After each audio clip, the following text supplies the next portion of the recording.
ओम नारायणं सुरगुरुं जगदेकनाथं भक्तप्रियं सकललोकनमस्कृतं च त्रैगुण्यवर्जितमजं विभुमाद्यमीशं वन्दे भवघ्नममरासुरसिद्धवन्द्यं नारायणे त्वेकमनावसामि सर्वेण भावेन शरीरभूता तस्मिन् हि धर्मः सुमहान्यविष्टः ब्रह्मण्यता चात्र तथा प्रियत्वम् वायुर्भीमो भीमनादो महौजाः सर्वेषां च प्राणिनां प्राणभूतः अनावृत्तिर्देहिनां देहपाते तस्माद्वायुर्देवदेवो विशिष्टः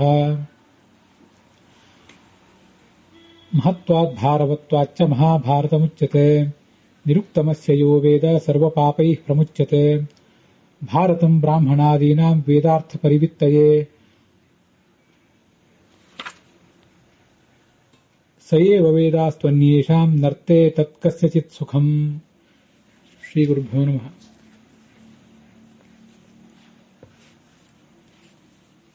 महाभारते वेदार्थ निर्णयाय भगवता बादरायणेन परिरचिते सर्वेभ्यः अपि जीवेभ्यः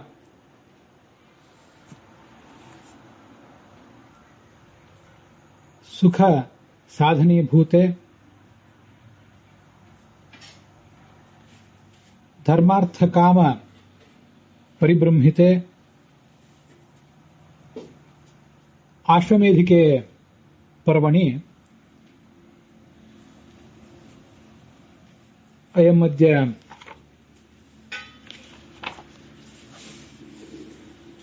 एकोनविंशः भागः 19नेय भागः प्रारप्स्यते। तत्रापि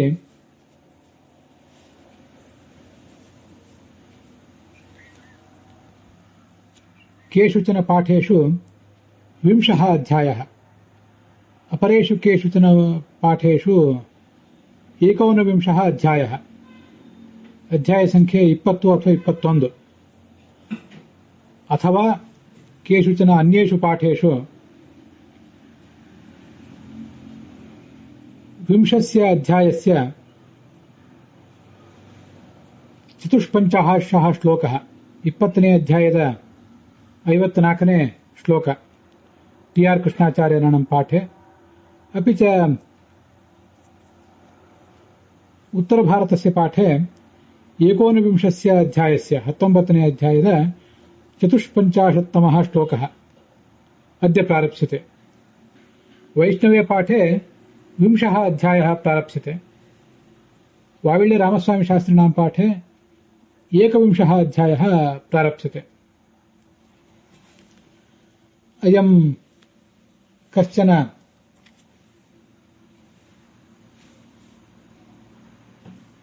केनापि नाम्ना अज्ञातः सिद्धपुरुषः काश्यपं नाम शिष्यं नैकविधानि तत्त्वानि प्रतिपादयामास।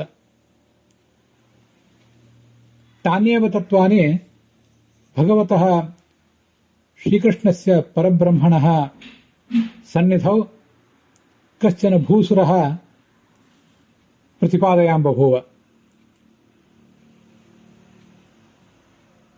यामिमाम् अनुगीतां कृष्ण एव अर्जुनाय शिष्यस्तेऽहं शाधिमां त्वं प्रपन्नम् इति आर्ताय पृच्छते। प्रोवाच तस्याम् अनुगीतायाम् अद्य अयमेकः भागः अपराण्यपि कानिचित् तत्त्वानि प्रदर्शयति।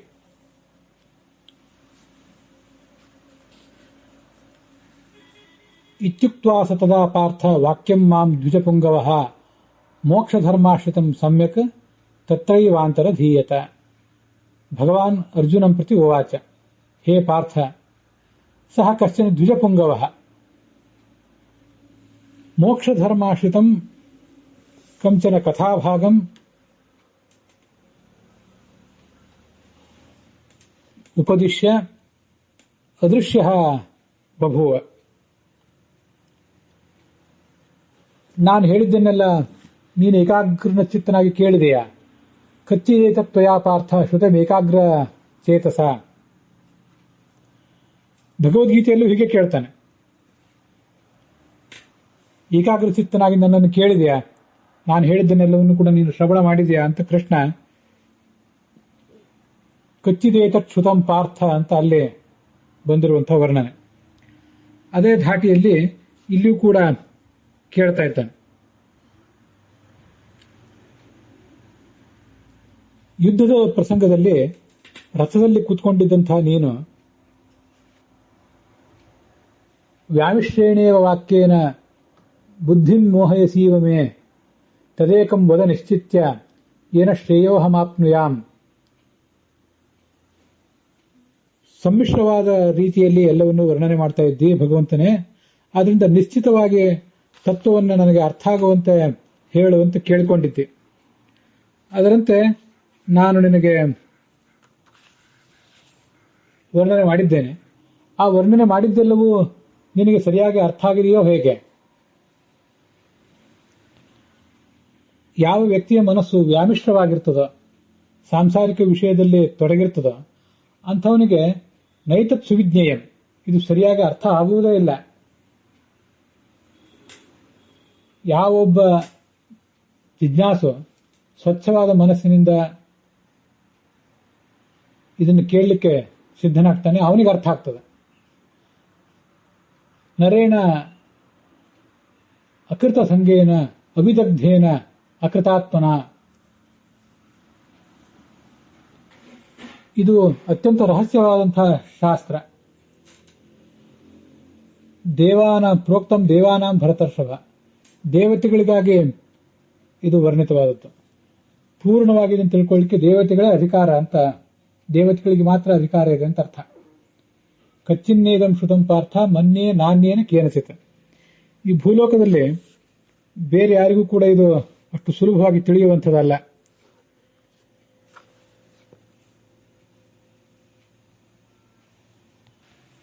ಯಾಕೆ ಹಾಗೆ ಮಾಡಿರ್ತಾರೆ? ಅದರ ಶಾಸ್ತ್ರದ ಉದ್ದೇಶ ಏನು? ಕ್ರಿಯಾವದ್ಭಿರ್ಹಿ ಕೌಂತೆಯ ದೇವಲೋಕಃ ಸಮಾವೃತಃ ನಚೈತದಿಷ್ಟಂ ದೇವಾನಾಂ ಮರ್ತ್ಯೈಹಿ ಉಪರಿ ವರ್ತನಂ. ಈ ಸ್ವರ್ಗಲೋಕಕ್ಕೆ ಹೋಗುವುದು ಅಥವಾ ಮೋಕ್ಷಲೋಕಕ್ಕೆ ಹೋಗುವುದೇನಿದೆ, ಯಾರು ಇಹ ಜಗತ್ತಿನಲ್ಲಿ ತತ್ವಜ್ಞಾನವನ್ನು ಪಡೆದು ಕರ್ಮವನ್ನು ಮಾಡಿರ್ತಾರೆ ಅವರಿಗೆ ಆ ಲೋಕ ಸಿಗಬೇಕು. ಸಾಮಾನ್ಯ ಮನುಷ್ಯರಿಗೆ ಅಂಥ ಲೋಕ ಸಿಗುವುದು ದೇವತೆಗಳಿಗೆ ಅಪೇಕ್ಷಿತ ಅಲ್ಲ. ಅದಕ್ಕಾಗಿ ಬಹಳ ರಹಸ್ಯವಾಗಿ ಅದನ್ನು ವರ್ಣನೆ ಮಾಡಿರ್ತಾರೆ. ಮರ್ತ್ಯೈಹಿ ಉಪರಿವರ್ತನಂ ನ ಇಷ್ಟಂ ಅಂತ ಬಂದಿದೆ. ದೇವತೆಗಳ ಲೋಕಕ್ಕೆ ಮರ್ತ್ಯರಾದವರು ಹೋಗಬೇಕು ಅನ್ನುವುದು ಆ ದೇವತೆಗಳಿಗೆ ಅಪೇಕ್ಷಿತ ಅಲ್ಲ. ಹಾಗಾದ್ರೆ ಈ ಮರ್ತ್ಯರಾದವರು ದೇವಲೋಕಕ್ಕೆ ಹೋಗುವುದಿಲ್ವ ಅಂದ್ರೆ ಹೋಗ್ತಾರೆ. ದೀರ್ಘಕಾಲ ಅವರಲ್ಲಿ ಇರ್ಲಿಕ್ಕೆ ಸಾಧ್ಯ ಆಗೋದಿಲ್ಲ. ಮತ್ತೆ ಎಲ್ಲದಕ್ಕಿಂತ ಮುಖ್ಯವಾಗಿ ಈ ಜಗತ್ತಿನಲ್ಲಿ ಯಾವುದಾದ್ರೂ ಒಂದು ಧರ್ಮ ಕಾರ್ಯವನ್ನು ಮಾಡಿ ಏನೋ ಒಂದು ಸದ್ವರ್ತನೆಯನ್ನು ತೋರಿಸಿ ಆಮೇಲೆ ಅದರ ಫಲವನ್ನು ಅನುಭವಿಸುವುದು ಒಂದು ಬೇರೆ ವಿಷಯ. ಆದರೆ ಯಾರು ತತ್ವಜ್ಞಾನವನ್ನು ಪಡೆದು ಸ್ವರ್ಗಕ್ಕೆ ಹೋಗಬೇಕು ಅಂತ ಬಯಸ್ತಾರೆ ಅಥವಾ ಸ್ವರ್ಗಕ್ಕಿಂತಲೂ ಶ್ರೇಷ್ಠವಾದ ಮೋಕ್ಷಕ್ಕೆ ಹೋಗಬೇಕು ಅಂತ ಬಯಸ್ತಾರೆ, ಅವರಿಗೆ ಇದು ಅಷ್ಟು ಸುಲಭವಾಗಿ ತಿಳಿಯುವಂಥದ್ದಲ್ಲ ಅಂತ ಅದರ ತಾತ್ಪರ್ಯ.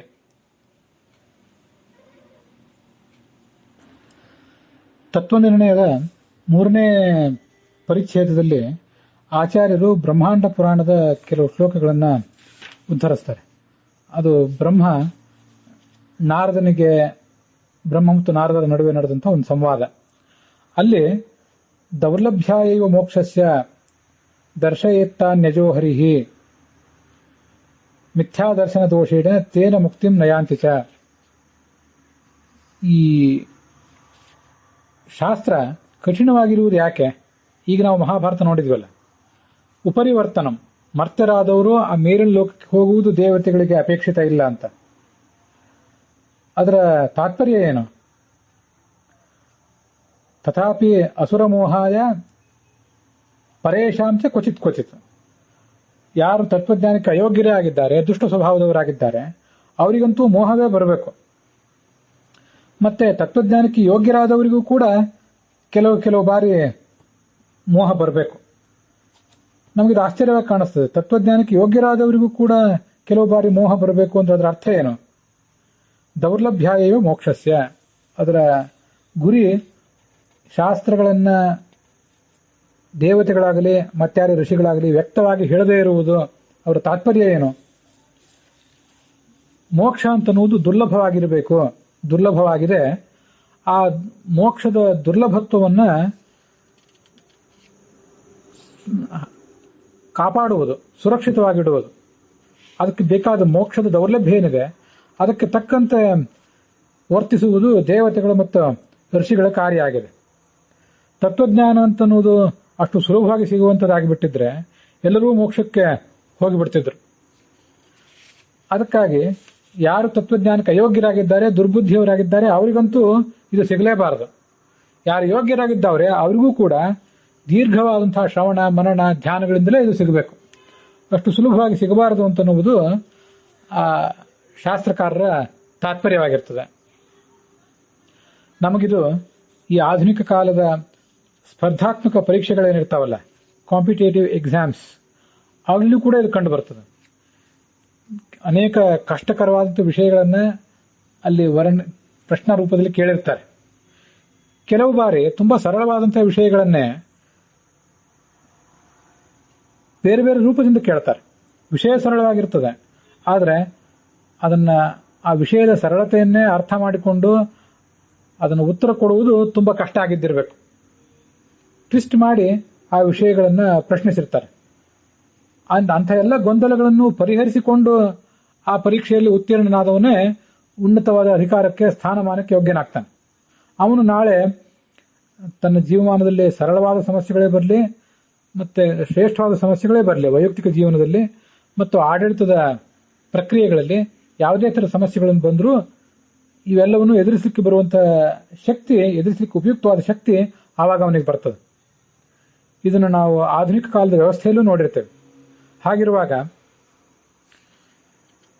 ದೃಢವಾದ ಪರೋಕ್ಷ ಜ್ಞಾನ, ಮುಂದೆ ಮಾನಸಾಪರೋಕ್ಷ, ಅದಾದ ಬಳಿಕ ಸ್ವರೂಪಾಪರೋಕ್ಷದಿಂದಲೇ ಬರಬೇಕಾದಂತಹ ತತ್ವಜ್ಞಾನ ಏನಿದೆ ಅದು ಅಷ್ಟು ಸುಲಭವಾಗಿ ಯಾರಿಗೂ ಕೂಡ ಸಿಗುವಂಥದ್ದಾಗಿರಬಾರದು. ಅದನ್ನೇ ಇಲ್ಲಿ ಉಪರಿವರ್ತನಂ ಅಂತ ಮಹಾಭಾರತದಲ್ಲಿ ಹೇಳಿದರು. ದೇವತೆಗಳಿಗೆ ಅದು ಅಪೇಕ್ಷಿತವಲ್ಲ. ಯಾರು ಬಹಳ ಕಷ್ಟಪಟ್ಟು ಸಾಧನೆ ಮಾಡ್ತಾರೆ ಅವರು ಮಾತ್ರ ಮೇಲೆ ಬರಬೇಕು ಅನ್ನುವುದು ದೇವತೆಗಳ ಅಭಿಪ್ರಾಯ ಆಗಿರ್ತದೆ. ಬೃಹದಾರಣ್ಯಕ ಉಪನಿಷತ್ ಭಾಷ್ಯದಲ್ಲಿ ಉದ್ಧೃತವಾದದ್ದು ಕೂಡ ಬ್ರಹ್ಮಾಂಡ ಪುರಾಣದ ಒಂದು ಶ್ಲೋಕವೇ. ನಾನೀಗ ಅದನ್ನು ಹೇಳಬೇಕು ಅಂತ ಹೊರಟಿರೋದು. ಮತ್ತೆ ಅದು ತತ್ವನಿರ್ಣಯ ಗೀತಾ ಅಂತ, ತುಂಬಾ ಸುಂದರವಾದಂತಹ ಹೆಸರು. ನಮಗೆ ಭಗವದ್ಗೀತೆ ಗೊತ್ತು, ಅನುಗೀತೆ ಈಗ ಮಹಾಭಾರತದಲ್ಲಿ ಕೇಳ್ತಾ ಇದ್ದೇವೆ. ತತ್ವನಿರ್ಣಯ ಗೀತಾ ಅಂತ ಬೃಹದಾರಣ್ಯಕ ಭಾಷ್ಯದಲ್ಲೇ ಉದ್ಧೃತವಾದದ್ದು ಬ್ರಹ್ಮಾಂಡ ಪುರಾಣದ ಒಂದು ಭಾಗ. ಯಥಾ ಸುರಾಣಾಂ ಸುಜ್ಞಾನೇ ತಾತ್ಪರ್ಯಂ ಸರ್ವದಾ ಶ್ರುತೇ ತಥಾ ದುರ್ಜ್ಞಾನ ಜನನೇ ತಾತ್ಪರ್ಯ ಅಸುರೇಷು ಚ. ಸಜ್ಜನರಿಗೆ ತತ್ವಜ್ಞಾನ ಬರಬೇಕು, ವಾಸ್ತವಿಕವಾದ ಶ್ರದ್ಧಾ ಇದ್ದವರಿಗೆ ತತ್ವಜ್ಞಾನ ಬರಬೇಕು ಅನ್ನುವುದು ವೇದಾಭಿಮಾನಿ ದೇವತೆಗಳ ತಾತ್ಪರ್ಯ ಹೇಗೋ ಹಾಗೆ ಅಸುರ ಸ್ವಭಾವದ ವ್ಯಕ್ತಿಗಳಿಗೆ ದುರ್ಜ್ಞಾನ ಜನನೆ, ಜ್ಞಾನ ಅಂತನ್ನುವುದು ಅಷ್ಟು ಸುಲಭವಾಗಿ ಸಿಗಬಾರದು. ಅದಕ್ಕಾಗಿ ಆ ವೇದಗಳು, ಶಾಸ್ತ್ರಗಳು ತುಂಬಾ ಸರಳವಾದಂತಹ ವಿಷಯವನ್ನು ಕೂಡ ಅನೇಕ ರೀತಿಯಾಗಿ ತಿರುಚಿ ವರ್ಣನೆ ಮಾಡಿರ್ತಾರೆ. ಮತ್ತೆ ಇದಲ್ಲದೆ ಮಹಾಭಾರತ ತಾತ್ಪರ್ಯ ನಿರ್ಣಯದ 10ನೇ ಅಧ್ಯಾಯದ 84ನೇ ಶ್ಲೋಕದಲ್ಲಿ ಸಂಶಯಾರ್ಥಂ ಸುರದ್ವಿಷಾಂ ಬ್ರಾಹ್ಮಾಂಶ ವೇದತಶ್ಚಕ್ರೆ, ವೇದಗಳ ಮೂಲಕ ಬ್ರಾಹ್ಮ ಪುರಾಣಗಳನ್ನು ರಚನೆ ಮಾಡಿದ. ವೈಷ್ಣವಾನ್ ಪಾಂಚರಾತ್ರಾಚ್ಯ, ಪಂಚರಾತ್ರದ ಮೂಲದಿಂದ ವೈಷ್ಣವ ಪುರಾಣಗಳನ್ನು ಭಗವಂತ ರಚಿಸಿದ. ಅದು ತತ್ವಜ್ಞಾನಕ್ಕಾಗಿ, ತತ್ವಜ್ಞಾನ ಸಿದ್ಧಯೇ. ಮತ್ತೆ ಈ ವೇದಗಳಿಂದ ಬ್ರಾಹ್ಮ ಪುರಾಣಗಳನ್ನು ರಚನೆ ಮಾಡಿದ್ದು. ಮತ್ತೆ ಪಾಶುಪತ ಮೂಲದಿಂದ ಶೈವ ಪುರಾಣಗಳನ್ನು ರಚನೆ ಮಾಡಿದ್ದಕ್ಕೂ ಕೂಡ ಬೇರೆ ಬೇರೆ ಉದ್ದೇಶ ಇದೆ. ಸುರದ್ವೇಷಿಗಳಾದವರು, ಅಸುರ ಸ್ವಭಾವದವರಿಗೆ ಸಂಶಯ ಬರಬೇಕು ಅಂತ ಅದರ ತಾತ್ಪರ್ಯ. ಹೀಗೆ ತಾತ್ಪರ್ಯ ನಿರ್ಣಯ ಹೇಳುವಂತೆ ಶೈವ ಪುರಾಣಗಳ ರಚನೆಯಾಗಿರುವುದು ಸಂಶಯಕ್ಕಾಗಿ, ಮತ್ತೆ ವೈಷ್ಣವ ಪುರಾಣಗಳ ರಚನೆಯಾಗಿರುವುದು ಯಥಾರ್ಥ ಜ್ಞಾನ ಸಿದ್ಧಿಗಾಗಿ. ಪರಾಹಿ ಸಾ ಗತಿ ಪಾರ್ಥ, ಈ ಜೀವನಿಗೆ ಪರಮಾತ್ಮನೇ ಪರಗತಿ, ಅವನನ್ನು ಬಿಟ್ಟರೆ ಬೇರೆ ಯಾವುದೂ ಇಲ್ಲ. ಅವನನ್ನು ಆರಾಧನೆ ಮಾಡಿಯೇ ದುಃಖವನ್ನ ಪರಿಹಾರ ಮಾಡಿಕೊಳ್ಬೇಕು. ಈ ಪರಮಾತ್ಮನನ್ನ ತಿಳಿಯುವಂಥ ರಹಸ್ಯವಾದ ಯೋಗವನ್ನ ಯಾವ ಒಬ್ಬ ವ್ಯಕ್ತಿ ಆಶ್ರಯಿಸ್ತಾನೆ, ಅವನು ಸ್ತ್ರೀಯಾಗಲಿ ಪುರುಷನಾಗಲಿ, ಸ್ತ್ರೀಯೋ ವೈಶ್ಯಾಹ ತಥಾ ಶೂದ್ರಾಹ ತೇಪಿ ಯಾಂತಿ ಪರಾಂಗತಿಂ. ಇದು ಭಗವದ್ಗೀತಾದಲ್ಲೂ ಕೂಡ ಇಂಥದೇ ಮಾತು ಬಂದಿತ್ತು. ಕಿಂ ಪುನರ್ ಬ್ರಾಹ್ಮಣಾಹ ಭಕ್ತಾಹ ಪಾರ್ಥ ಕ್ಷತ್ರಿಯಾವ ಬಹುಶ್ರುತಾಹ. ಇಲ್ಲಿ ಈ ಮಾತನ್ನು ನಾವು ಗಮನಿಸಿದರೆ ಸ್ತ್ರೀಯರಾಗಲಿ ವೈಶ್ಯರಾಗಲಿ ಶೂದ್ರರಾಗಲಿ ಪರಮಗತಿಯನ್ನು ಪಡ್ಕೊಳ್ತಾರೆ. ಮತ್ತು ಹೀಗಿರುವಾಗ ಬ್ರಾಹ್ಮಣರು ಶಾಸ್ತ್ರಗಳನ್ನು ರಚನೆ ಅಧ್ಯಯನ ಮಾಡಿದಂತಹ ಕ್ಷತ್ರಿಯರು ಮೊದಲಾದವರು ಸಿದ್ಧಿಯನ್ನು ಪಡ್ಕೋತಾರೆ ಅಂತ ನಾವೇನು ಪ್ರತ್ಯೇಕವಾಗಿ ಹೇಳಬೇಕಾಗಿದೆ ಅಂತ ಹೀಗೆ ಪ್ರಶ್ನೆ ಬಂದಾಗ, ಸ್ತ್ರೀ ವೈಶ್ಯ ಶೂದ್ರ ಇತ್ಯಾದಿಗಳನ್ನ ಕೇವಲವಾಗಿ ಕಂಡಂತೆ ಬ್ರಾಹ್ಮಣ ಮತ್ತು ಕ್ಷತ್ರಿಯಾದಿಗಳಿಗಿಂತ ಇವರು ಕೆಳಗಿನವರು, ಅಂಥ ಕ್ಷುದ್ರರಾದವರು ಕೂಡ ಮೋಕ್ಷವನ್ನು ಪಡ್ಕೋತಾರೆ ಅಂತ ವರ್ಣನೆ ಮಾಡಿದಂತೆ ಕಾಣಿಸ್ತದೆ. ಆದರೆ ಹಿಂದೆ ಭಗವದ್ಗೀತಾದಲ್ಲಿ ನಾವು ಇದರ ಅರ್ಥವನ್ನು ನೋಡಿದ್ದೇವೆ. ಸ್ತ್ರೀ ಜನ್ಮವೇ, ಒಟ್ಟು ಸ್ತ್ರೀ ಜಾತಿಯೇ ಅಶುದ್ಧ ಕೀಳು ಅಂತೇನೂ ಅರ್ಥ ಅಲ್ಲ. ಹಾಗೆ ಶೂದ್ರ ವೈಶ್ಯ ಇತ್ಯಾದಿಗಳು ಯಾರೂ ಕೂಡ ಕೀಳು ಅಂತ ಅರ್ಥ ಅಲ್ಲ.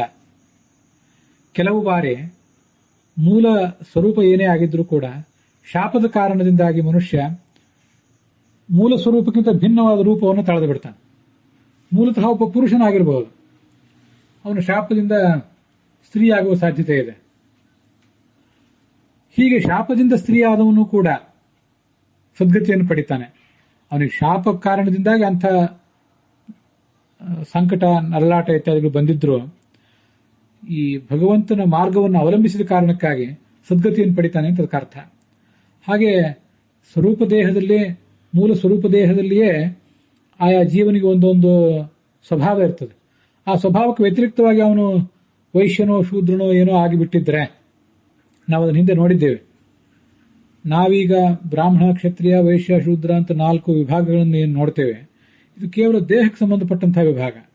ವಾಸ್ತವಿಕವಾಗಿ ಮನಸ್ಸಿಗೆ ಸಂಬಂಧಪಟ್ಟ, ಸ್ವರೂಪಕ್ಕೆ ಸಂಬಂಧಪಟ್ಟಂತಹ ವಿಭಾಗ ಒಂದಿದೆ. ಅದು ಮುಕ್ತಿಯೋಗ್ಯರಾದಂತಹ ದೇವತೆಗಳಲ್ಲಿ ಇಲ್ಲ, ಮುಕ್ತಿಯೋಗ್ಯರಾದಂತಹ ಮನುಷ್ಯರಲ್ಲಿ ಮಾತ್ರ ಇದೆ.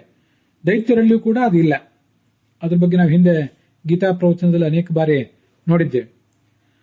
ಸ್ವರೂಪತಃ ಬ್ರಾಹ್ಮಣನೋ ಕ್ಷತ್ರಿಯನೋ ಆಗಿದ್ದು ಕೂಡ ಬೇರೆ ಯಾವುದೋ ಕಾರಣದಿಂದ, ಶಾಪಾದಿಗಳ ಕಾರಣದಿಂದಾಗಿ ಈ ಜನ್ಮದಲ್ಲಿ ವೈಶ್ಯನೋ ಶೂದ್ರನೋ ಮತ್ತು ಸ್ತ್ರೀಯೋ ಆಗಿ ಹುಟ್ಟಿದವರು ಕೂಡ ಸದ್ಗತಿಯನ್ನು ಪಡಿತಾರೆ. ಹೀಗಿರುವಾಗ ಸನ್ಮಾರ್ಗದಲ್ಲಿಯೇ ಇದ್ದವರು, ಶಾಪಾದಿಗಳಿಗೆ ಗುರಿಯೇ ಆಗದೇ ಇದ್ದವರು ಸದ್ಗತಿಯನ್ನು ಪಡಿತಾರೆ ಅಂತ ನಾವು ನಿಮಗೆ ಪ್ರತ್ಯೇಕವಾಗಿ ಹೇಳಬೇಕೇನೋ? ಇದ್ರ ಬಗ್ಗೆ ಯಾರೂ ಚಿಂತಿಸಬೇಕಾಗಿಲ್ಲ ಅಂತ ಭಗವಂತನ ತಾತ್ಪರ್ಯ. ನಾನು ನಿನಗೆ ಈ ಮೋಕ್ಷದ ಮಾರ್ಗವನ್ನು ಯುಕ್ತಿಯುಕ್ತವಾಗಿ ಉಪದೇಶ ಮಾಡಿದ್ದೇನೆ. ಕರ್ಮ ಸಿದ್ಧಿ ಫಲ ಎಲ್ಲವನ್ನೂ ಹೇಳಿದ್ದೇನೆ. ಇದನ್ನೆಲ್ಲವನ್ನೂ ತಿಳ್ಕೊಂಡು ಈ ಲೌಕಿಕವಾದ್ದೆಲ್ಲವೂ ಕೂಡ ಸಾರ ಅಸಾರ ಅಂತ ತಿಳ್ಕೊಳ್ಬೇಕು. ಲೌಕಿಕ ಸುಖವನ್ನು ಅಸಾರ ಅಂತ ತಿಳಿದು ಮರ್ತ್ಯ ಲೋಕತಂತ್ರಂ ಅಸಾರವತ್ ಏತೈಹಿ ಉಪಾಯೈಹಿ, ಈ ಉಪಾಯಗಳನ್ನು ಅವಲಂಬಿಸಿ ಆ ಭಗವಂತನ ಪದವನ್ನ ತಲುಪಬೇಕು.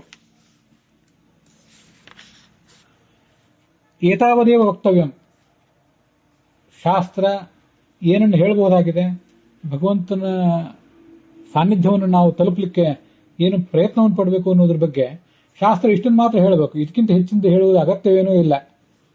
ಷಣ್ಮಾಸ ನಿತ್ಯಯುಕ್ತಸ್ಯ ಯೋಗ ಪಾರ್ಥ ಪ್ರವರ್ತತೆ. 6 ತಿಂಗಳಲ್ಲಿ ಇದರ ಸಿದ್ಧಿಯನ್ನು ಪಡಿತಾನೆ. ಯೋಗಾಭ್ಯಾಸ ಮಾಡುವವನಿಗೆ 6 ತಿಂಗಳು ಸಾಕು ಅಂತ ಇಲ್ಲಿ ವರ್ಣನೆ ಇದೆ. ಎಲ್ಲಾ ರೀತಿಯ ಸಾಧಕರಿಗೂ ಕೂಡ ಇದು ವರ್ಣಿತ ಅಲ್ಲ. ಇದ್ರ ಬಗ್ಗೆ ನಮಗೊಂದು ಗಮನ ಇರಬೇಕು. ಸಾಧನೆಯನ್ನು ಈಗಾಗಲೇ ಸಾಕಷ್ಟು ಉನ್ನತ ಹಂತದಲ್ಲಿ ಮಾಡಿದಂತ ಸಾಧಕ ಏನಿರ್ತಾನೆ ಅವನಿಗೆ 6 ತಿಂಗಳು ಸಾಕು. ನಾವು ಅನೇಕ ಬಾರಿ ಇದನ್ನ ಹಿಂದೆಲ್ಲ ನೋಡಿದ್ದೇವೆ. ಈ ಜಗತ್ತಿನ ಸಾಧಕರು ಎಷ್ಟು ಜನ ಇದ್ದಾರೋ ಅಷ್ಟು ಸಾಧನೆಯ ಮಾರ್ಗಗಳು ಕೂಡ ಇವೆ. ಆದ್ರಿಂದ ಎಷ್ಟು ತಿಂಗಳು ಸಾಧನೆ ಮಾಡಬೇಕು, 6 ತಿಂಗಳೋ 7 ತಿಂಗಳೋ 1 ವರ್ಷವೋ 100 ವರ್ಷವೋ ಅಂತ ಅನ್ನೋದು ಮುಖ್ಯ ಅಲ್ಲ. 6 ತಿಂಗಳು ಅಂತ ಹೇಳಿದ್ದು ಯಾವನೋ ಒಬ್ಬ ನಿರ್ದಿಷ್ಟ ಮಾರ್ಗದಲ್ಲಿರುವಂತಹ ಸಾಧಕನಿಗೆ ಮಾತ್ರ. ಅವನಿಗೆ ಇದು ಬೇಗ ಪ್ರಾಪ್ತ ಆಗ್ತದೆ, ಉಳಿದವರಿಗೆಲ್ಲ ವಿಳಂಬ ಆಗ್ತದೆ ಅಂತ ಅದರ ತಾತ್ಪರ್ಯ. ಅಲ್ಲಿಗೆ ವಾವಿಳ್ಯ ರಾಮಸ್ವಾಮಿ ಶಾಸ್ತ್ರಿಗಳ ಪಾಠದಲ್ಲಿ 21ನೇ ಅಧ್ಯಾಯ ಮತ್ತೆ ಟಿ.ಆರ್. ಕೃಷ್ಣಾಚಾರ್ಯರ ಪಾಠದಲ್ಲಿ 20ನೇ ಅಧ್ಯಾಯ ಸಮಾಪ್ತ ಆಗಿದೆ. ಮುಂದೆ ವೈಷ್ಣವ ಪಾಠದಲ್ಲಿ 20ನೇ ಅಧ್ಯಾಯ ಸಮಾಪ್ತವಾಗಿದೆ. 19ನೇ ಅಧ್ಯಾಯ ಉತ್ತರ ಭಾರತದ ಗೀತಾ ಪ್ರೆಸ್ಸಿನ ಪಾಠದಲ್ಲಿ ಸಮಾಪ್ತವಾಗಿದೆ. ಈ ಮುಂದಿನ ಅಧ್ಯಾಯದಲ್ಲಿ ಬ್ರಾಹ್ಮಣ ಗೀತಾ ಅಂತ ವರ್ಣನೆ ಮಾಡ್ತಾರೆ. ಒಬ್ಬ ಬ್ರಾಹ್ಮಣ ತನ್ನ ಪತ್ನಿಗೆ ಹೇಳಿದಂತಹ ಕೆಲವು ವಿಷಯಗಳನ್ನ ಇಲ್ಲಿ ನೋಡ್ತೇವೆ. ಅತ್ರಾಪ್ಯುದಾಹರಂತೀಮಂ ಇತಿಹಾಸಂ ಪುರಾತನಂ ದಂಪತ್ಯೋ ಸಂವಾದ. ಜ್ಞಾನ ವಿಜ್ಞಾನ ಪಾರಂಗತರಾದಂತಹ ಒಬ್ಬ ಬ್ರಾಹ್ಮಣ ನಿರ್ಜನ ಪ್ರದೇಶದಲ್ಲಿ ಒಂದು ಬಾರಿ ಕೂತ್ಕೊಂಡಿದ್ದಂತೆ. ವಿವಿಕ್ತ ಆಸೀನಂ. ಆವಾಗ ಅವನ ಪತ್ನಿ ಅಲ್ಲಿಗೆ ಬಂದ್ಲು. ಕ್ವನು ಲೋಕಂ ಗಮಿಷ್ಯಾಮಿ, ನೀನು ಒಬ್ಬ ವಿಶಿಷ್ಟನಾದ ವ್ಯಕ್ತಿ, ಯಾವ ಕಾರ್ಯವನ್ನು ಮಾಡ್ತಿಲ್ಲ. ನ್ಯಸ್ತ ಕರ್ಮಾಣಂ, ಯಾವುದೇ ಕಾರ್ಯವನ್ನು ಮಾಡದೆ,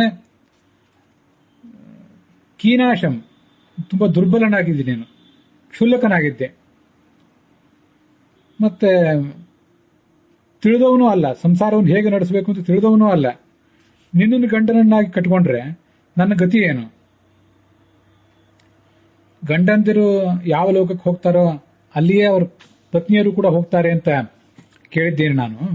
ಆದ್ರೆ ನೀನು ಹೀಗೆ ವರ್ತಿಸ್ತಾ ಇದ್ದಿ, ನಿನ್ನನ್ನ ಪತಿಯನ್ನಾಗಿ ಪಡ್ಕೊಂಡಂತ ನನಗೆ ಏನು ಗತಿ ಅಂತ ಅವಳು ಹೀಗೆ ಕೇಳಿದಾಗ ಅದಕ್ಕೆ ಅವನು ಈ ಮುಂದಿನಂತೆ ಉತ್ತರ ಹೇಳಿದಂತೆ. ಉವಾಚ ಪ್ರಹಸನ್ನಿವ, ಹೀಗೆ ನಗ್ತಾ ಉತ್ತರ ಹೇಳಿದಂತೆ. ಸುಭಗೇನ ಅಭ್ಯಸೂಯಾಮಿ, ನೀನು ಈ ಮಾತನ್ನೇನು ಹೇಳ್ತಾ ಇದ್ದೆ, ಈ ಮಾತನ್ನು ಕೇಳಿ ನನಗೆ ಕೋಪ ಏನೂ ಬಂದಿಲ್ಲ. ನೀನು ನನ್ನನ್ನು ಟೀಕೆ ಮಾಡುವಂತೆ, ನನ್ನ ಸ್ವಭಾವವನ್ನು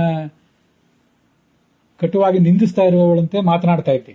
ಅದರಿಂದ ನನಗೇನು ಕೋಪ ಬಂದಿಲ್ಲ. ಈ ಜಗತ್ತಿನಲ್ಲಿ ಕರ್ಮಠರಾದವರು ಕರ್ಮ ಅಂತ ಕರೀತಾರಲ್ಲ, ದೀಕ್ಷಾ ವ್ರತ ಮೊದಲಾದದ್ದು, ಅವೆಲ್ಲ ಯಾವುದರಿಂದ ಸಿಗ್ತವೆ? ಅದರಿಂದ ಬರುವಂತಹ ಫಲ ಏನು? ಅದನ್ನು ಹೀಗೆ ಹೇಳ್ತೇನೆ ಕೇಳ. ಇವೆಲ್ಲ ಕೇವಲ ಲೌಕಿಕವಾದಂತಹ ಫಲಗಳನ್ನು ಕೊಡುವಂಥವ್ರು. ಯಾರಿಗೆ ಸರಿಯಾದ ತಿಳುವಳಿಕೆ ಇಲ್ವೋ ಅವರು ಸ್ಥೂಲ ಕರ್ಮವನ್ನೇ ಅವಲಂಬಿಸಿಕೊಂಡಿರ್ತಾರೆ.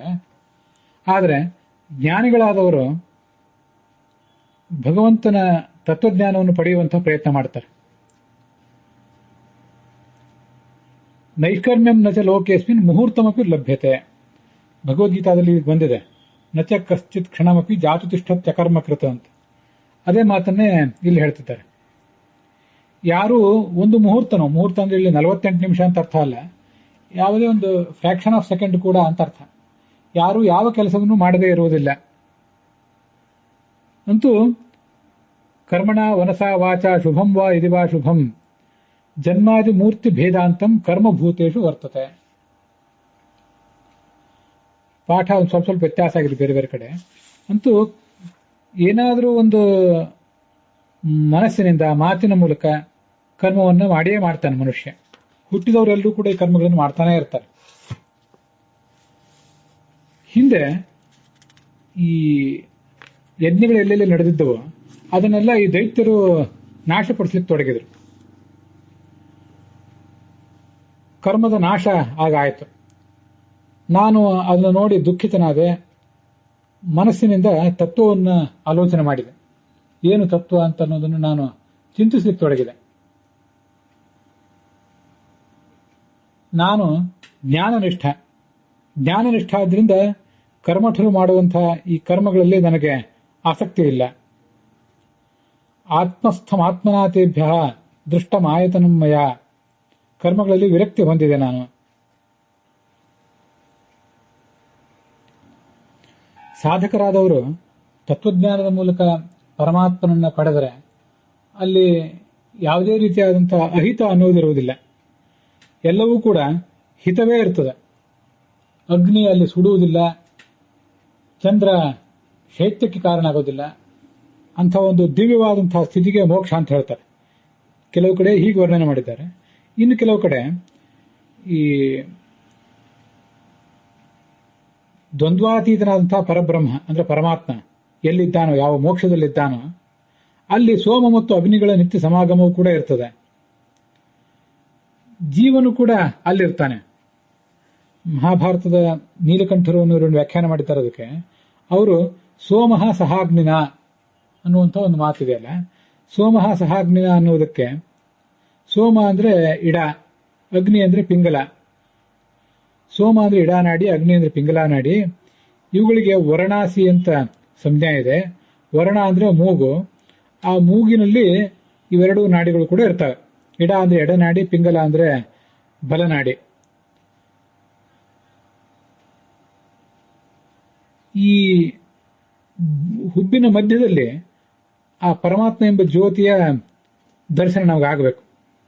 ಅದಕ್ಕಾಗಿ ಇಡ ನಾಡಿ, ಪಿಂಗಲ ನಾಡಿ ಇತ್ಯಾದಿಗಳೆಲ್ಲವನ್ನು ಕೂಡ ಪ್ರಚೋದಿಸಬೇಕು ಅಂತ ಕೆಲವರು ವ್ಯಾಖ್ಯಾನ ಮಾಡಿದ್ದಾರೆ. ಅದು ಯಾವ ವ್ಯಾಖ್ಯಾನ ಸರಿ, ಯಾವ ಪಾಠ ಸರಿ ಅಂತ ತೀರ್ಮಾನ ಮಾಡೋದು ಕಷ್ಟ. ಅಂತೂ ಅಲ್ಲೇನಿತ್ತು ಅದನ್ನು ಓದಿದ್ದೇನೆ. ಅಂತೂ ತತ್ವಜ್ಞಾನ ಬೇಕು, ಜಡವಾದ ಕರ್ಮಗಳು ಬೇಡ, ತತ್ವಜ್ಞಾನ ಬೇಕು ಅಂತ ಅಷ್ಟು ಅದರ ಸಾರ ನಮಗೆ ತಿಳಿಯುತ್ತದೆ. ಬ್ರಹ್ಮಾದಿ ದೇವತೆಗಳು ಕೂಡ ಅವನನ್ನು ಉಪಾಸಿಸ್ತಾರೆ, ಆ ಪರಬ್ರಹ್ಮನನ್ನ. ಅವನು ಕಣ್ಣಿನಿಂದ ಅವನನ್ನು ನೋಡ್ಲಿಕ್ಕಾಗೋದಿಲ್ಲ, ಮೂಗಿನಿಂದ ಅವನನ್ನು ಮೂಸಲಿಕ್ಕಾಗೋದಿಲ್ಲ. ಅಗಂಧಂ ಅರಸಂ ಅಸ್ಪರ್ಶಂ ಅರೂಪ ಅಶಬ್ದ ಲಕ್ಷಣಂ, ಹೀಗೆ ಪ್ರಾಕೃತವಾದ ಗಂಧ ಇತ್ಯಾದಿಗಳು ಯಾವುದೂ ಇಲ್ಲದೇ ಇರುವಂತಹ ವಿಶಿಷ್ಟವಾದ ಸ್ವರೂಪ ಆ ಬ್ರಹ್ಮನದು. ಅವನಿಂದಲೇ, ಆ ಪರಬ್ರಹ್ಮನಿಂದಲೇ ಸೃಷ್ಟಿ ವಿಸ್ತೃತ ಆಗ್ತದೆ. ಪ್ರಾಣ ಅಪಾನ ವ್ಯಾನ ಉದಾನ ಎಲ್ಲವೂ ಕೂಡ ಆ ಪರಮಾತ್ಮನಿಂದಲೇ ಹುಟ್ಟುತ್ತವೆ. ಪ್ರಾಣ ಅಪಾನ ವ್ಯಾನ ಎಂಬ ಈ 5 ವಾಯುಗಳು ಹುಟ್ಟುವುದು ಅಲ್ಲಿಂದಲೇ. ಅದರ ಅಭಿಮಾನಿ ದೇವತೆಗಳಾದಂತಹ ದೇವತೆಗಳು ಕೂಡ ಹುಟ್ಟುವುದು ಅಲ್ಲಿಂದಲೇ. ಪ್ರಾಣಾದಿ ದೇವತೆಗಳು ಅಲ್ಲಿಂದಲೇ ಹುಟ್ಟುತ್ತಾರೆ. ಮುಖ್ಯ ಪ್ರಾಣನಿಗೂ ಪ್ರಾಣ ಅಪಾನ ವ್ಯಾನ ಉದಾನ ಸಮಾನ ಅಂತ 5 ರೂಪಗಳಿವೆ. ಪ್ರಾಣಾದ್ಯಾಹ ತ್ರಿವಿಧಾಹ ಪಂಚ ಪ್ರಧಾನೋ ವಾಯುರೇವಚ ಮುಖ್ಯ ಪಂಚಕ ರೂಪಸ್ಸನ್ ಗರುಡೋ ಮಧ್ಯಪಂಚಕಃ ಅವಮಃ ಪಂಚಕಸ್ತ್ವನ್ಯೇ ಪ್ರಾಣಾದ್ಯಾಹ ತಸ್ಯ ಸೂನವಃ ಇತಿ ತ್ರೇಧಾ ವಿಭಾಗೋಯಂ ವಿಭಾಗಃ ಅನ್ಯಃ ಚತುರ್ಥಕಃ ಪ್ರಾಣಾಪಾನೌ ಶೇಷವೀಂದ್ರೌ ತಥೋದಾನ ಸಮಾನಕೌ ರುದ್ರೇಂದ್ರೌ ತತ್ಪರಃ ಶ್ರೇಷ್ಠಃ ವಾಯು ವ್ಯಾನ ಉದಾಹೃತಃ ಅಂತ ಇದು ಛಾಂದೋಗ್ಯ ಭಾಷ್ಯದ ವರ್ಣನೆ. ಪ್ರಾಣ ಅಪಾನ ವ್ಯಾನ ಉದಾನ ಸಮಾನ ಅಂತ 5 ರೂಪಗಳೇನಿವೆ. ಇಲ್ಲಿ ಮುಖ್ಯ ಪಂಚಕ ಅಂದ್ರೆ 5ರ ಸಮೂಹ, ಮಧ್ಯ ಪಂಚಕ ಅಂದ್ರೆ ಅದು 5ರ ಸಮೂಹ, ಅವಮ ಪಂಚಕ ಅಂದ್ರೆ ಅದು 5ರ ಸಮೂಹ.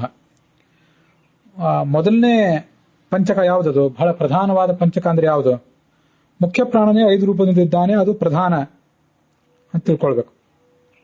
ಅದಕ್ಕಿಂತ ಮುಖ್ಯವಾಗಿ ಪರಮಾತ್ಮನಿಗೆ ಆ 5 ರೂಪಗಳಿವೆ, ಅದಂತೂ ಅತ್ಯಂತ ಶ್ರೇಷ್ಠವಾದದ್ದೇ. ಪರಮಾತ್ಮನನ್ನು ಬಿಟ್ರೆ ಮುಖ್ಯ ಪಂಚಕ ಅಂದ್ರೆ ಮುಖ್ಯ ಪ್ರಾಣನ 5 ರೂಪಗಳು, ಮಧ್ಯಮ ಪಂಚಕ ಅಂದ್ರೆ ಗರುಡ ದೇವನ 5 ರೂಪಗಳು, ಗರುಡೋ ಮಧ್ಯ ಪಂಚಕ. ಅಧಮ ಪಂಚಕ ಅಂದ್ರೆ ಮುಖ್ಯ ಪ್ರಾಣನ ಮಕ್ಕಳಾದಂತಹ 5 ಜನ ಪ್ರಾಣಾಪಾನಾದಿಗಳಿದ್ದಾರೆ. ಇವರು ಅಧಮ ಪಂಚಕರು ಅಂತ ಕರೆಸ್ಕೊಂಡಿದ್ದಾರೆ. ಇದಲ್ಲದೆ ಪ್ರಾಣಾಪಾನ ಎಂಬ ಶಬ್ದ ಕ್ರಮವಾಗಿ ಶೇಷ ಮತ್ತು ಗರುಡರಿಗೆ ಶಾಸ್ತ್ರದಲ್ಲಿದೆ. ಉದಾನ ಮತ್ತು ಸಮಾನ ಎಂಬ ಶಬ್ದ ರುದ್ರ ಮತ್ತು ಇಂದ್ರರಿಗೆ ಇದೆ. ವ್ಯಾನ ಎಂಬ ಒಂದು ಶಬ್ದ ಮುಖ್ಯ ಪ್ರಾಣನಿಗೆ ಇದೆ. ಇದಿಷ್ಟು ಛಾಂದೋಗ್ಯ ಭಾಷ್ಯದಲ್ಲಿ ವರ್ಣಿತ ಆಗುತ್ತೆ. ಬೃಹದಾರಣ್ಯಕ ಭಾಷ್ಯದ 5ನೇ ಅಧ್ಯಾಯದಲ್ಲಿ ಈ ಶೇಷನಿಗೆ ಪ್ರಾಣ ಅನ್ನೋ ಹೆಸರನ್ನು ಹೇಳಿದ್ದಾರೆ. ಶಿವಸ್ಯ ಚ ತಥೋಮಾಯಾ ಪ್ರಾಣಾತ್ಮ ಶೇಷಾಶ್ರಯ. ಮುಂದೆ ಅಪಾನ ಅಂದ್ರೆ ಭಾರತೀ ದೇವಿ ಅಂತ ವರ್ಣನೆ ಮಾಡಿದ್ದಾರೆ. ಮುಂದೆ ವ್ಯಾನ ಅಂದ್ರೆ ಮುಖ್ಯ ಪ್ರಾಣ. ಹೀಗೆ ಮುಂದೆ ಉದಾನ ಅಂದ್ರೆ ಲಕ್ಷ್ಮೀದೇವಿ. ಯಾಕೆಂದ್ರೆ ಎಲ್ಲರನ್ನೂ ಊರ್ಧ್ವಲೋಕಕ್ಕೆ ಅವಳು ಕರ್ಕೊಂಡು ಹೋಗುವಂಥವಳು. ಅದರಿಂದ ಅವಳನ್ನೇ ಉದಾನ ಅಂತ ವರ್ಣನೆ ಮಾಡ್ತಾರೆ. ಮುಂದೆ ಸಮಾನ ಅಂದ್ರೆ ಸ್ವಯಂ ಪರಮಾತ್ಮ. ಸಮಾನಾಖ್ಯ ಹರಿಹಿ ತಸ್ಯಾಹ ಸಹೈವ ಹಿ ಅನಯತ್ಯಸೌ. ಎಲ್ಲರನ್ನೂ ಸಮಾನವಾಗಿ ಪ್ರೇರಣೆ ಮಾಡ್ತಾನೆ ಈ ಭಗವಂತ. ಆದ್ರಿಂದ ಭಗವಂತನೇ ಸಮಾನ ಅಂತ ಕರೆಸ್ಕೊಂಡಿದ್ದಾನೆ. ಲಕ್ಷ್ಮೀದೇವಿಯು ಉದಾನಳು. ಮುಂದೆ ವ್ಯಾನ ಅಂದ್ರೆ ಮುಖ್ಯ ಪ್ರಾಣ. ಮುಂದೆ ಅಪಾನ ಅಂದ್ರೆ ಭಾರತೀ ದೇವಿ. ಪ್ರಾಣ ಅಂದ್ರೆ ಶೇಷ. ಈ ಒಂದು ವರ್ಣನವು ಕೂಡ ಬೃಹದಾರಣ್ಯಕ ಭಾಷ್ಯದಲ್ಲಿ ಕಂಡು ಬರ್ತದೆ. ಪ್ರಾಣ, ಅಪಾನ, ವ್ಯಾನ, ಉದಾನ, ಸಮಾನ ಎಂಬ 5 ರೂಪದಿಂದ ಮುಖ್ಯ ಪ್ರಾಣನ 5 ಜನ ಮಕ್ಕಳಿದ್ದಾರೆ ಅಂತ ಛಾಂದೋಗ್ಯ ಭಾಷ್ಯದಲ್ಲಿ ನೋಡಿದ್ದೀವಿ. ತಂತ್ರಸಾರ ಹೇಳುವಂತೆ ಅನ್ಯೇತು ಸೂನವೋ ವಾಯೋ ರುದ್ರಸ್ಯಾಪಿ ಪ್ರಕೀರ್ತಿತಾಹ ಅಂತ ವರ್ಣನೆ ಇದೆ. ರುದ್ರನ ಮಕ್ಕಳು ಕೂಡ ಪ್ರಾಣ, ಅಪಾನ, ವ್ಯಾನ, ಉದಾನ, ಸಮಾನ ಅಂತ 5 ಹೆಸರಿನ ಮಕ್ಕಳಿದ್ದಾರೆ. ನಮಗೆ ರುದ್ರನ ಮಕ್ಕಳಾಗಿ ಷಣ್ಮುಖ ಮತ್ತು ಗಣೇಶಂದ ಮಾತ್ರ ಪರಿಚಯ ಇದೆ.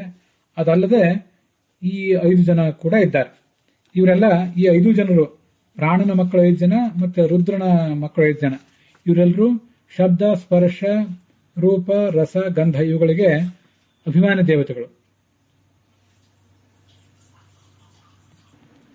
ಹೀಗೆ ಈ ಪ್ರಾಣಾಪಾನರು ಭಗವಂತನಿಂದಲೇ ಹುಟ್ಟುತ್ತಾರೆ ಮತ್ತು ಭಗವಂತನಿಂದ ಅವರು ಲೀನರಾಗ್ತಾರೆ. ಸಮಾನ ವ್ಯಾನಯವರ ಮಧ್ಯೆ ಪ್ರಾಣಾಪಾನವು ವಿಚೇರತು.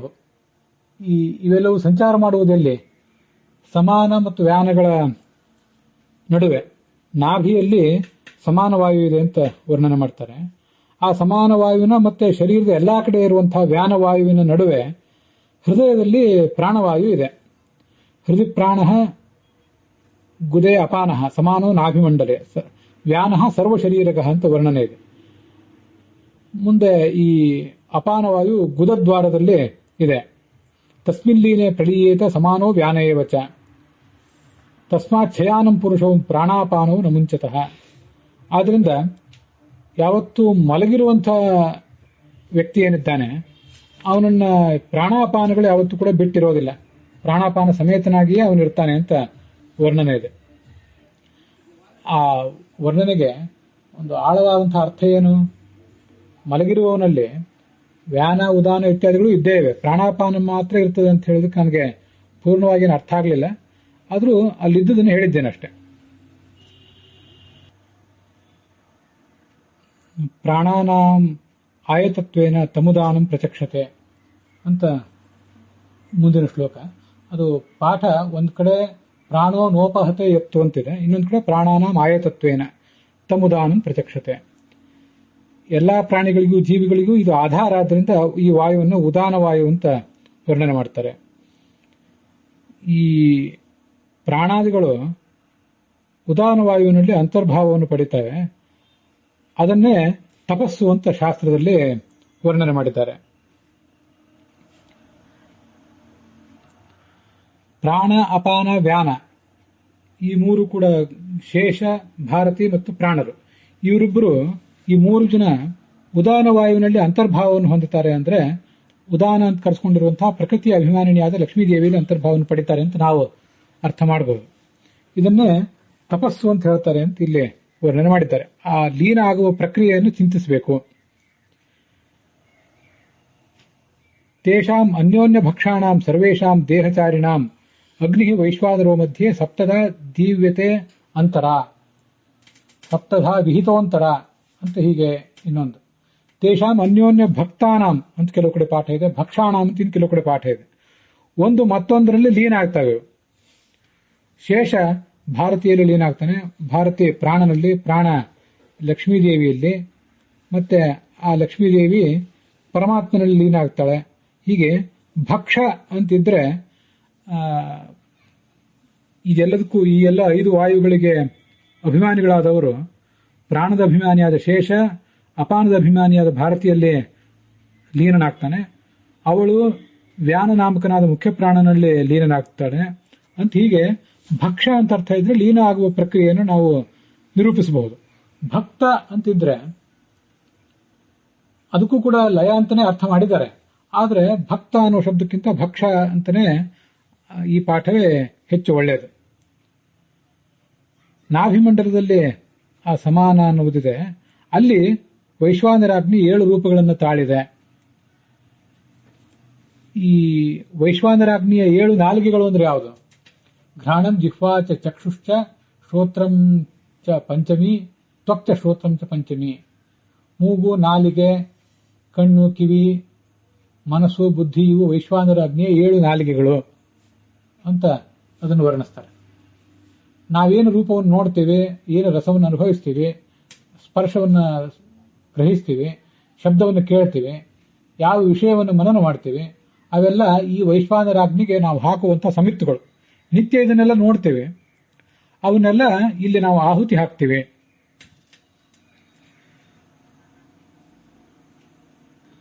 ಹೀಗೆ ನಿತ್ಯ ನಾವು ಮಾಡುವುದೆಲ್ಲವೂ ಕೂಡ ಈ ಅಗ್ನಿಶಬ್ದವಾಚನಾದ ಭಗವಂತನಿಗೆ ನಾವು ಮಾಡುವಂಥ ಯಜ್ಞ ಅಂತ ತಿಳ್ಕೊಳ್ಬೇಕು.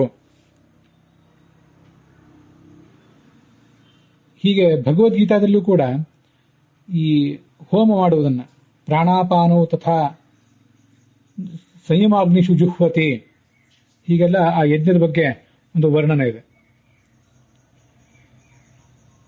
ಇದಕ್ಕೆ ಋತ್ವಿಕಗಳು ಯಾರು? ಹೊರಗಡೆ ಯಜ್ಞ ಮಾಡಿದಾಗ ಒಬ್ಬ ಋಗ್ವೇದದ, ಯಜುರ್ವೇದದ, ಸಾಮವೇದದ ಪುರೋಹಿತರಿರ್ತಾರೆ. ಮತ್ತೆ ಎಲ್ಲ ಯಜ್ಞವನ್ನು ಸೂಪರ್ವೈಸ್ ಮಾಡ್ಲಿಕ್ಕೆ ಒಬ್ಬ ಬ್ರಹ್ಮ ಅನ್ನೋನಿರ್ತಾನೆ. ಈ ಜಗತ್ತಿನಲ್ಲಿ ಗಂಧವನ್ನು ಮೂಸುವವನು, ತಿನ್ನುವವನು, ನೋಡುವವನು, ಮುಟ್ಟುವವನು, ಕೇಳುವವನು, ಮನನ ಮಾಡುವವನು, ಈ 7 ಜನರೇ ಋತ್ವಿಕಗಳು. ಇದೇ ಒಂದು ದೊಡ್ಡ ಯಜ್ಞ. ಯಾವತ್ತೂ ಕೂಡ ಇಲ್ಲಿ ನೀನು ಮನಸ್ಸನ್ನು ಇಡಬೇಕು ಅಂತ ಆ ಗಂಡ ಹೆಂಡತಿಗೆ ಹೇಳಿದ. ದ್ರವ್ಯಮಯವಾದ ಯಜ್ಞವನ್ನೇ ನಮ್ಗೆಲ್ಲರಿಗೂ ಕೂಡ ಮಾಡ್ಲಿಕ್ಕೆ ಸಾಧ್ಯ ಆಗದೇ ಇರಬಹುದು. ಆದರೆ ಈ ಜ್ಞಾನಮಯವಾದಂತಹ ಯಜ್ಞವನ್ನು ನಮಗೆಲ್ಲರಿಗೂ ಮಾಡ್ಲಿಕ್ಕೆ ಸಾಧ್ಯ ಇದೆ. ಸುಭಗೆ ಪಶ್ಯ ಸರ್ವದಾ. ಯಾವತ್ತೂ ಈ ಜ್ಞಾನ ಯಜ್ಞವನ್ನು ಮಾಡುವುದರಲ್ಲೇ ನಿನ್ನ ಗಮನ ಇರಲಿ. ಹೀಗೆ ಸಪ್ತಸು ಸಂಪ್ರಕ್ಷಿಪ್ಯ ವಿದ್ವಾಂಸಃ ಜನಯಂತಿ ಸ್ವಯೋನಿಷು. ಮುಂದೆ ಅವೆಲ್ಲವನ್ನು ಹೀಗೆ ಈ ಜ್ಞಾನಿಗಳಾದವರು ಹೋಮ ಮಾಡ್ತಾರೆ. ಈ ಜಗತ್ತಿನಲ್ಲಿ ಪೃಥ್ವಿ, ವಾಯು, ಆಕಾಶ, ಜಲ, ತೇಜಸ್ಸು, ಮನಸ್ಸು ಮತ್ತೆ ಬುದ್ಧಿ ಇವುಗಳನ್ನ 7 ಈ ಯೋನಿಗಳು ಅಂತ ವರ್ಣನೆ ಮಾಡ್ತಾರೆ. ಪೃಥ್ವಿಯಲ್ಲಿ ಗಂಧ ಇದೆ, ಮತ್ತೆ ವಾಯುವಿನಲ್ಲಿ ಸ್ಪರ್ಶ ಇದೆ, ಆಕಾಶದಲ್ಲಿ ಶಬ್ದ ಇದೆ, ಜಲದಲ್ಲಿ ರಸ ಇದೆ, ಅಗ್ನಿಯಲ್ಲಿ ತೇಜಸ್ಸಿದೆ, ತೇಜಸ್ಸಿನಲ್ಲಿ ರೂಪ ಅನ್ನುವ ಗುಣ ಇದೆ, ಮನಸ್ಸಿನಲ್ಲಿ ಬುದ್ಧಿ ಇದೆ, ಮನಸ್ಸಿನಲ್ಲಿ ಸಂಕಲ್ಪ ಅನ್ನುವುದಿದೆ. ಸಂಕಲ್ಪ ವಿಕಲ್ಪಾತ್ಮಕ ಮನಃ ಅಂತ ಭಾಗವತ ತಾತ್ಪರ್ಯದಲ್ಲಿ ವರ್ಣನೆ ಮಾಡ್ತಾರೆ. ಏನು ಅನೇಕ ಥರದ ಆಲೋಚನೆಗಳು ನಾವು ಮಾಡ್ತೀವಿ ಅದೆಲ್ಲ ಮನಸ್ಸಿನ ಗುಣ. ಬುದ್ಧಿ ಅಧ್ಯವಸಾನಾಯ, ಅನೇಕ ಥರದ ಆಲೋಚನೆಗಳು ಬಂದರೂ ಅದರಲ್ಲಿ ಒಂದು ತೀರ್ಮಾನ ಏನು ತಗೊಳ್ತೀವಿ ಅದು ಬುದ್ಧಿ. ಹೀಗೆ ಪೃಥ್ವಿಗೆ ಗಂಧ ಅನ್ನೋದು ಗುಣ ಆದ್ರೆ ಮನಸ್ಸಿಗೆ ಸಂಕಲ್ಪ ವಿಕಲ್ಪಗಳೇ ಗುಣ ಮತ್ತು ಬುದ್ಧಿಗೆ ನಿಶ್ಚಯ ಅನ್ನುವುದೇ ಗುಣ. ಇವೆಲ್ಲವನ್ನು ಅಲ್ಲಲ್ಲಿ ನಾವು ಹೋಮ ಮಾಡಬೇಕು. ನಮ್ಮ ಗಂಧ, ಸ್ಪರ್ಶ, ರೂಪ, ರಸ, ಸಂಕಲ್ಪ, ನಿಶ್ಚಯ ಇದೆಲ್ಲವನ್ನು ಕೂಡ ಹೋಮ ಮಾಡಬೇಕು ಅಂತ ಅದರ ತಾತ್ಪರ್ಯವಾಗಿ ನಮಗೆ ಕಾಣಿಸ್ತದೆ.